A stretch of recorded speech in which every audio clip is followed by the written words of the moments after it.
a gente vai falar sobre as nossas duas divas pop da economia, o Gabriel Galípolo, que é o presidente do Banco Central, e o Fernando Haddad, que é o ministro da Economia. Podem ser considerados o Harry Styles e o Zayn Malik, da música, do One Direction. Se você nasceu depois de 2002, sei lá, eu te conto aí o que era o One Direction, caso você não saiba. Bom dia! Antes de mais nada, eu quero que vocês tentem olhar aqui pela janela, porque está... eu ia falar nevando granito. Tá nevando granito enquanto dá sol. Corri aqui pra começar a apresentar o podcast, porque eu não tô entendendo nada. Tá um céu azul, chovendo granito. Eu vou... Peraí. Ah, já vai começar isso aí. Você não tem nada pra fazer nessa segunda-feira mesmo? Se você estiver no Spotify ou no YouTube, você vai ver que tá chovendo granizo mesmo, enquanto tem sol. Que loucura esse país aqui. Então tá bom. Então eu tirei aqui tudo do ângulo. Vamos botar de novo aqui no ângulo. Vai todo mundo me acompanhar. Olha aquele céu azul. Chovendo um negócio que parece neve. Então tá bom. Olha só. Meu nome é Ana Carolina Zitlag, eu sou uma jornalista aposentada e esse aqui é um jornal de economia e de negócios, das notícias que aconteceram na semana passada e que vão acontecer essa semana, para você começar a semana muito bem informado. A primeira notícia é que tá chovendo granizo. Você fala caindo granizo? Chovendo granizo? Tá caindo granizo na Holanda, que é onde eu moro. Mas isso aqui é um podcast de notícia do Brasil mesmo, e do mundo. Às vezes aparece a Holanda. Chama Jornal da Jable. Tô bem confusa. No dia de hoje, a gente vai falar sobre as nossas duas divas pop da economia, o Gabriel Galípolo, que é o presidente do Banco Central, e o Fernando Haddad, que é o ministro da Economia. Ambos têm trocado farpinhas em jornais e entrevistas e dado uns tapas de luva de pelica um na cara do outro, apesar de serem, segundo eles mesmos, muito amigos, já trabalharam juntos. Ainda trabalham juntos, né, porque trabalham pela economia e pelo sucesso do Brasil. Mas eles costumavam trabalhar na mesma instituição mesmo. A gente vai falar sobre essas trocas de farpas e também o que cada um tem a ver com a política monetária, com o controle da inflação, com o controle dos juros no Brasil. Qual que é a responsabilidade de cada um. Eu estou sem fôlego. A gente também vai falar sobre as tarifas de exportação que o presidente Donald Trump retirou em parte do Brasil. Também como a Nike já inventou um novo tênis para tentar manter a sua liderança no mundo da corrida, no mundo dos esportes. Agora que novatas como a On, do jogador de tênis Roger Federer, tem conquistado cada vez mais espaço. Inclusive, a Nike fez aí recentemente um negócio com ela, Kim Kardashian, que está em tour pelo Brasil. Inclusive, meu amigo entrevistou a Kim Kardashian. Então, agora eu reduzi a minha ligação com ela para uma pessoa. Não tem aquela teoria de que você conhece qualquer pessoa no mundo por 3, né? Conhece um, eu reduzi a minha para Kim Kardashian em uma pessoa. A gente também vai falar sobre a confusão no conselho de diretoria no conselho de diretores da Novo Nordisk, a segunda ou às vezes primeira maior empresa da Europa e que é a dona do Ozempic e de outros remédios para controle de diabetes e controle de peso. E também, o que mais a gente vai falar? É sobre a minha vida. Às vezes a gente fala um pouco sobre, como vocês podem ver, né? Eu comecei o podcast já num caos. Eu espero que eu esteja gravando. Bom, pelo menos o microfone tá gravando. Eu vou levantar aqui pra ver de novo se tá gravando. Porque a minha produção é super profissional. Tá assim? Vamos lá. Fernando Haddad e Gabriel Galípolo trocam farpas.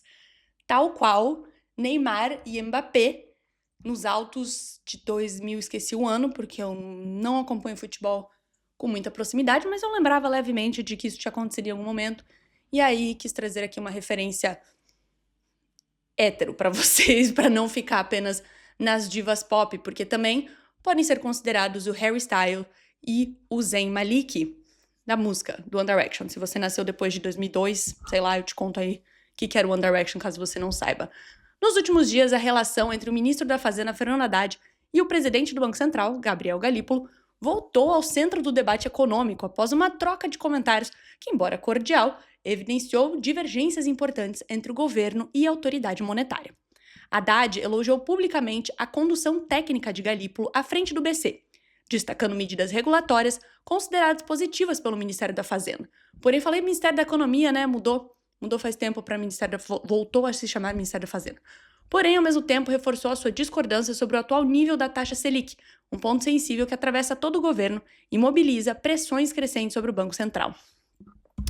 Voltou a chamar Ministério da Fazenda mesmo? Agora eu fiquei na dúvida. Ministério da Fazenda, Ministério da Fazenda. É mesmo, Ministério da Fazenda. No ex-governo Bolsonaro, tinha passado a se chamar Ministério da Economia.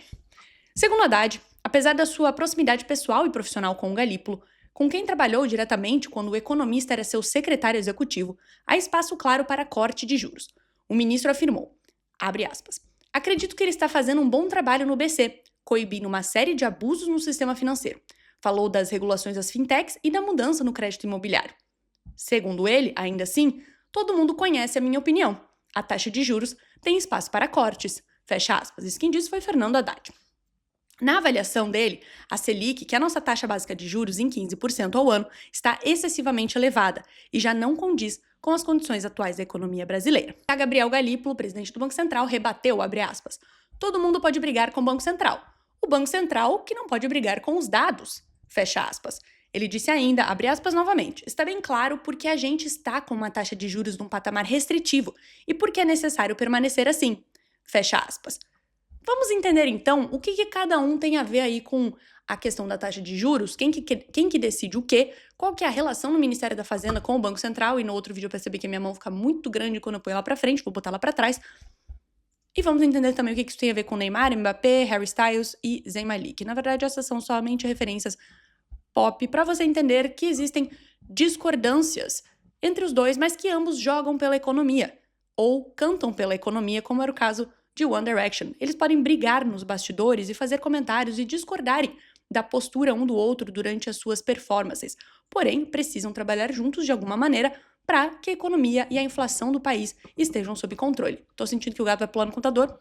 O gato pula no computador. Gato não pula no computador. Desculpa. Desculpa, meu amor.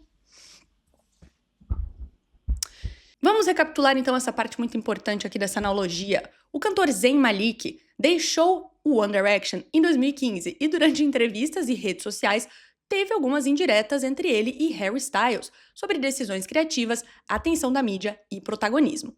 Enquanto eles estavam na banda, eles tinham que gravar as músicas juntos, fazer turnês e aparecer em programas promocionais. Apesar das diferenças, precisavam manter essa imagem de unidade para os fãs e o sucesso do projeto. Depois da saída do Zayn, o Harry e os demais continuaram a banda até o hiato, sem ataques diretos, mas reconhecendo a importância do trabalho conjunto passado. Agora, trazendo para o seu universo do futebol, o Neymar e o Mbappé. Eu vou ler, porque eu absolutamente não sei, como se eu não tivesse lido One Direction, né? E um episódio bem conhecido aconteceu em 2021, olha só, após o PSG ser eliminado da Liga dos Campeões pelo Manchester City nas semifinais. Naquela partida, Neymar e Mbappé tiveram alguns desentendimentos visíveis em campo. Durante o jogo, houve momentos em que Neymar se mostrou frustrado com a decisão de Mbappé de cobrar pênaltis ou finalizar jogadas sozinho. Algumas imagens mostraram gestos de reprovação e discussão rápida entre os dois.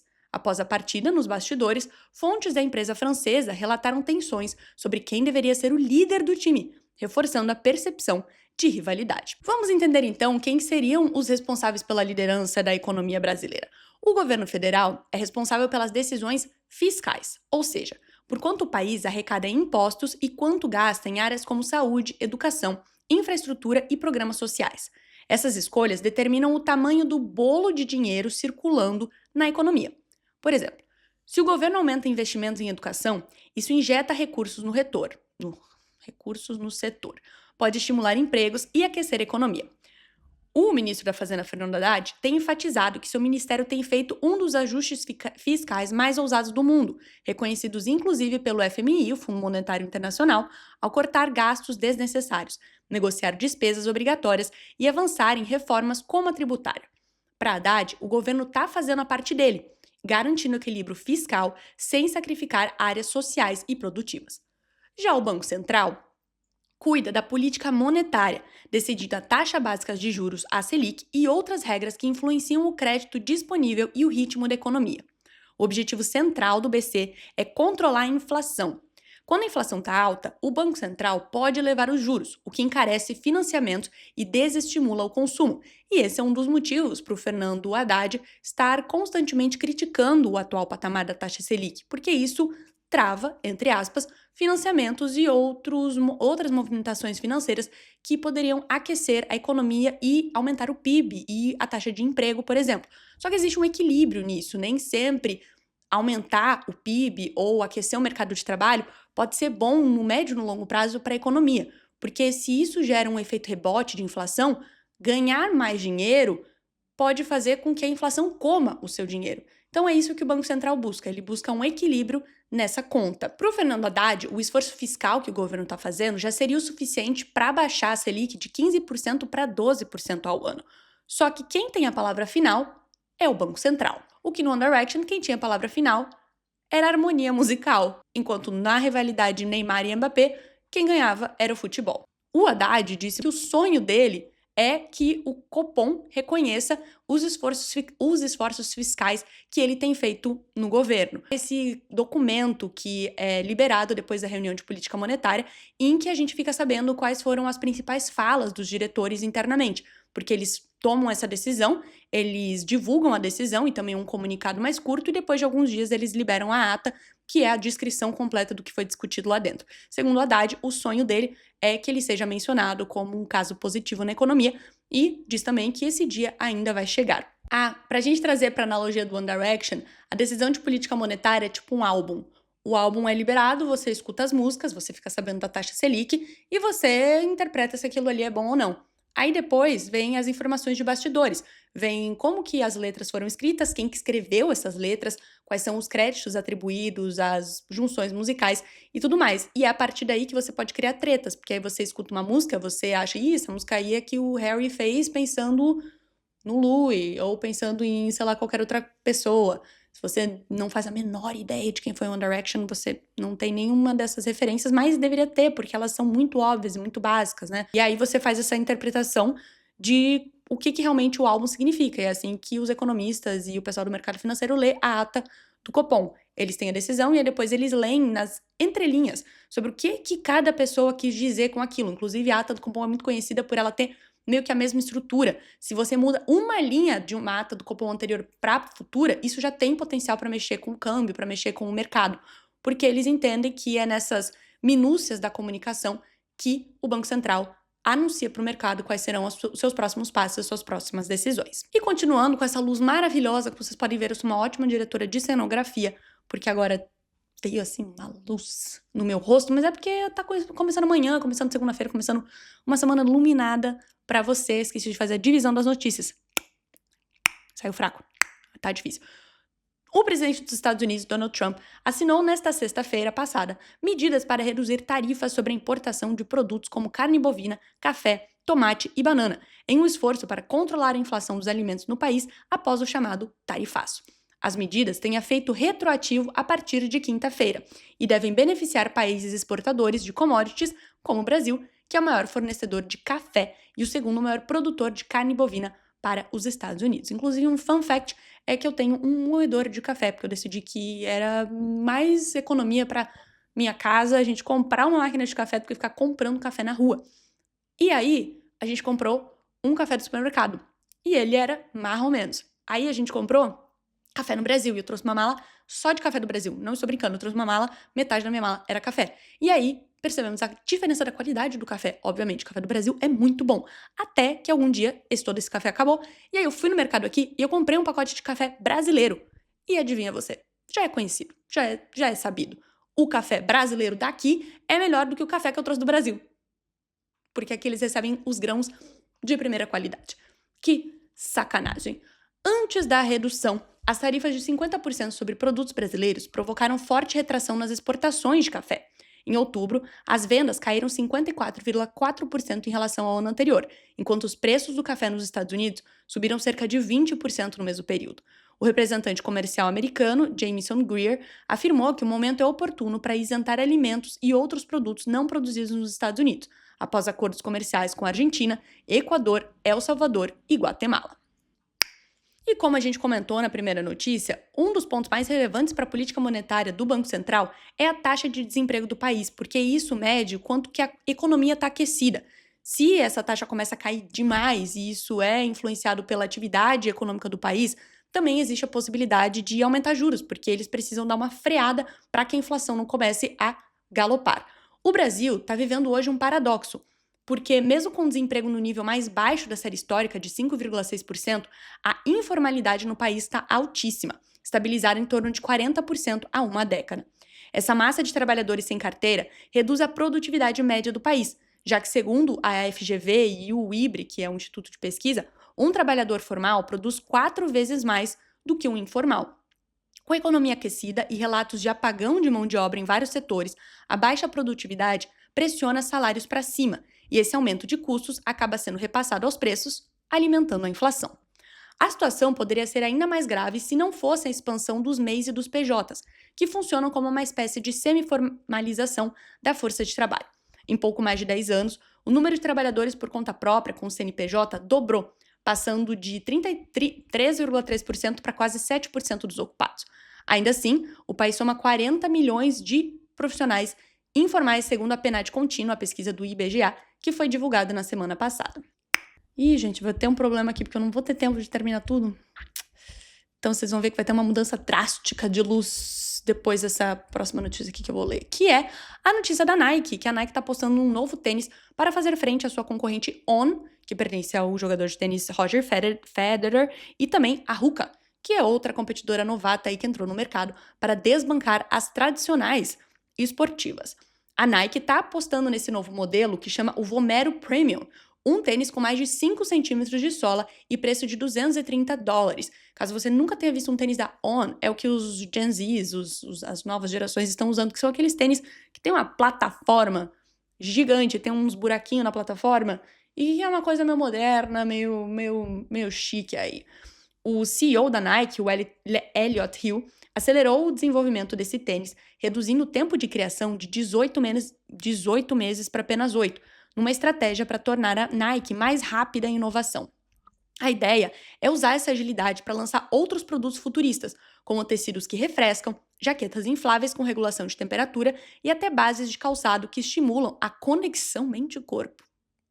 Bases de calçado que estimulam a conexão mente-corpo. Corredores saberão. Eu não sei, porque não sou corredora. Graças a essa nova aposta, a Nike já começa a mostrar sinais de recuperação. As vendas no segmento de corrida cresceram 20% no trimestre mais recente. Mesmo assim, a empresa ainda enfrenta desafios, já que as suas ações caíram os mesmos 20% ao ano, lidando com custos altos de frete, materiais e competição acirrada. Acabei de lembrar de um comentário de que eu fico mexendo no meu cabelo o tempo inteiro. Essa foi eu mexendo no meu cabelo mais uma vez, apenas para desafiar. Challenge. Que é como a On e a Hoka são as challengers do mercado de tênis de corrida, que ganharam força justamente por oferecerem produtos muito técnicos, com foco em amortecimento e conforto, justamente onde muitos corredores valorizam muito. Inclusive, uma outra estratégia que a Nike tem tomado é se associar novamente com ícones da cultura pop, como ela, a Kim Kardashian, que lançou uma promoção, não, como é que chama isso? Uma parceria com a Nike na sua marca Skims, de roupas íntimas e de roupas de academia também. Essa estratégia, segundo o próprio CEO da Nike, o Elliott Hill, que deu várias entrevistas falando sobre isso, faz parte dessa tentativa da Nike de voltar a ser esse ícone cultural da moda e da cultura pop que foi ao longo de todos esses últimos anos, como, por exemplo, o Air Jordan, aquela figurinha famosa do Jordan enterrando uma bola de basquete, ou outros movimentos que a Nike participou, se tornando essa presença moderninha e chique e fashion. Eles estão tentando retomar essa posição, se unindo com marcas mais popzinhas. Clang! Vamos fingir que nada aconteceu, caso você esteja vendo no vídeo. Agora meu cabelo está molhado, porque na verdade eu voltei no tempo e tô gravando esse outro bloco aqui antes de começar a nevar. A Novo Nordisk, que é a empresa dinamarquesa que é dona do Ozempic e de outros medicamentos para diabetes e para controle de emagrecimento, está no meio de uma treta por conta do seu controle. A Novo Nordisk Foundation, que detém cerca de 77% dos votos dessa diretoria, convocou uma votação para mexer nesse conselho, para ver se consegue dar uma movimentada, fazer com que a Novo Nordisk recupere a sua liderança de mercado, que ela tem perdido para concorrentes como a Eli Lilly. Nos últimos anos, como você muito bem deve saber, já que a gente fala bastante sobre isso, esses medicamentos que inicialmente eram para controle de diabetes tomaram conta do mercado para que pessoas com problemas para perda de peso pudessem revisar os seus métodos para fazer isso. A Novo Nordisk está enfrentando essa forte competição e em setembro anunciou cortes de cerca de 9 mil empregos, aproximadamente 11% da sua força de trabalho, por ano até 2026, também reduzindo a previsão de crescimento de lucro operacional. A fundação, que é a controladora, em contraste com uma minoria de acionistas que teme redução de governança independente, está tentando fazer com que esse conselho mude mais, puxando mais o peixe para o lado dela. Isso gerou críticas sobre se a remodelação está mais alinhada aos interesses da controladora ou a necessidade de responsabilidade para todos os acionistas. Tá, minha cabeça está em outro lugar. Do lado estratégico, a urgência em responder à nova realidade de mercado, mais concorrência, pressão por inovação, custos e necessidade de eficiência, parece impor uma mudança de modo de gestão. Menos crescimento orgânico acelerado, mais disciplina e rapidez nas decisões. Como apareceram mais coisas na minha vida do que eu estava prevendo para este dia em que estou gravando esse podcast, os chamados imprevistos, eu vou dar uma encurtada aqui. Aí você pode pensar, mas o que eu tenho a ver com isso? Que falta de profissionalismo e comprometimento dessa pessoa que se comprometeu a apresentar este podcast, mas eu não me importo, no caso. Claro que eu me importo com você, mas eu também não me importo. E aí eu vou pular aqui para a última notícia que eu tinha selecionado, que é os países do Golfo do Oriente Médio, com abundância de liquidez e energia, decidiram fazer uma aposta ambiciosa, tal como a minha, de assumir 35 compromissos no mesmo dia, transformarem-se em centros globais de inteligência artificial. Em particular, os Emirados Árabes Unidos e a Arábia Saudita têm linhas específicas de atuação. Nos Emirados Árabes, o conglomerado G42, em parceria com a Microsoft, recebeu investimento e está dirigindo planos de data centers em larga escala. Na Arábia Saudita, o plano Humane visa construir a infraestrutura de IA, comprar milhares de chips da NVIDIA e lançar modelos de linguagem em árabe, alcançando gigawatts de capacidade de data centers até 2034. Apesar do capital abundante, o desafio não é o dinheiro para esses países, é a execução. Os analistas destacam que eles precisam construir ecossistemas de IA sólidos, atrair e reter pesquisadores de alto nível, desenvolver talento local, criar saídas de investimento, garantir estabilidade regulatória e geopolítica e lidar com questões práticas, como alto consumo de água, energia e refrigeração para manter data centers no deserto. Eu estou me identificando profundamente com essa história. É aquela coisa, né? Nada vem ao nosso caminho que não tenha a ver com o que a gente está precisando ouvir. Tal qual como os países do Oriente Médio, que tem aí essa grana, que estão querendo, são ambiciosos, né? Eles estão querendo muito lançar esses data centers e competir com a China, por exemplo, pelo controle da infraestrutura de inteligência artificial. Só que será que eles vão conseguir? Porque precisa de muita coisa, precisa fazer com que as pessoas tenham interesse em ir até lá.